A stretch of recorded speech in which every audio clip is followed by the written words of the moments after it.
I feel very fortunate that I've been able to experience music since I was very young, and I don't really remember my life not having music as a very important part of it.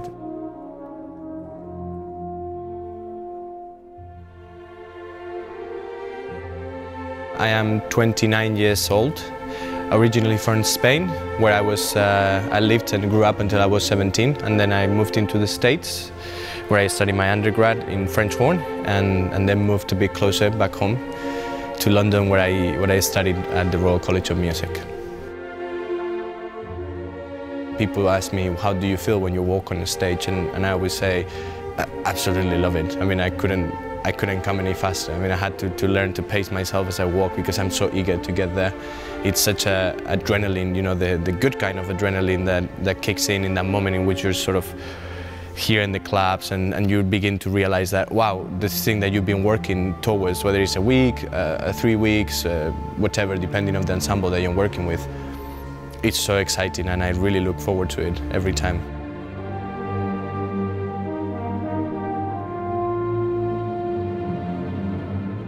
Music will always be a part of my career, and that's my belief, and that's what I continue to do.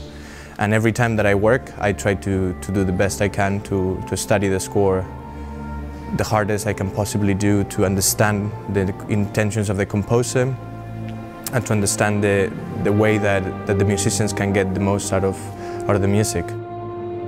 It's something that I always like to tell myself, you know, meet resistance with persistence and continue to work and believe in the music and believe in what you're doing and work hard and be prepared. And when those factors come into place, the results are always very nice.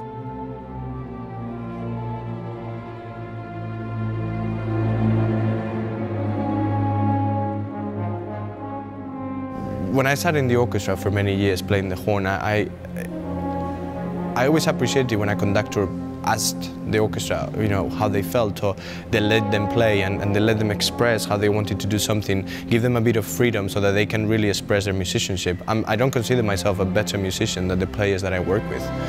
It's just my job is very different to what they do. They produce the sound. You could say I enable the potential for them to work together and to hopefully to play at their very best for the audience. At the end of the day, we do this for the audience and for the composers, of course, that we're interpreting.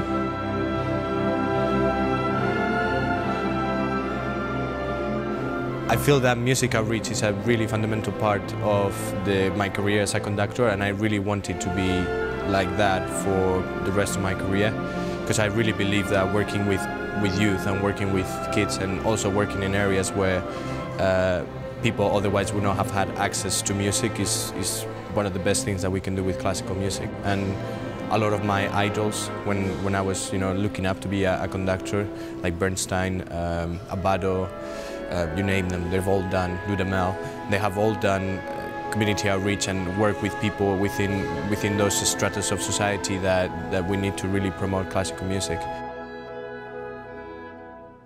It's part of who I am as a conductor. I don't think I'll ever be able not to invest myself emotionally with the things that I do, and I don't think that's a bad thing to show, you know, what you want to say and how you feel about the music that you're communicating and you're performing, and how you feel about music in general. I think if I didn't do it that way, it would not be generally who I am, and then it would not be quite as exciting.